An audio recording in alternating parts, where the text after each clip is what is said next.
When I found that $10 bill in the snow, I had no idea it would change my life forever. My family was really poor. 7 of us were crammed into a rundown house, and all we could afford to eat was cabbage soup every day. But I'd always been curious about the chocolate factory. Grandpa used to tell me amazing stories about Willy Wonka.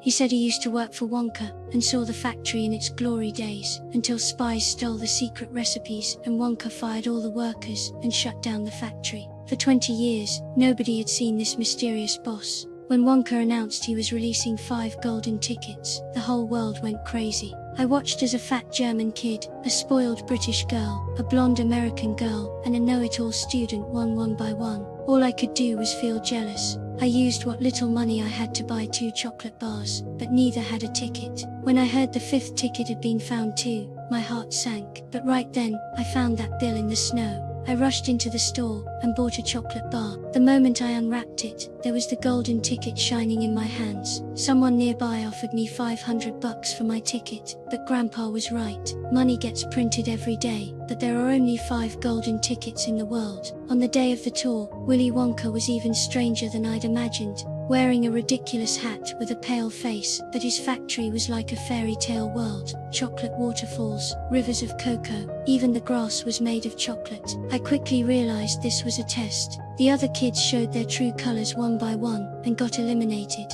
The fat kid fell into the chocolate river because he was greedy. The blonde girl turned into a blueberry. The spoiled princess got thrown in the garbage by squirrels, and the know-it-all became a tiny person. When I was the only kid left, Wonka announced I'd won the ultimate prize. I would inherit the entire chocolate factory. But there was one condition: I had to live in the factory and leave my family forever. I didn't hesitate to say no. Nothing is more important than family. Wonka left looking disappointed, but our family's life started getting better. Dad found a new job, and we had meat and vegetables on the table. A few months later, Wonka came to see me again. He looked really down, and even his new candy tasted awful. I could tell he had problems with his family, so I offered to go home with him.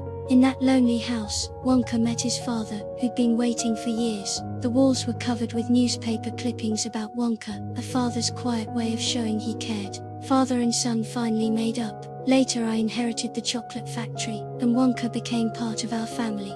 We created new candies together, and he finally understood what real wealth was: not the chocolate factory, but the love of family.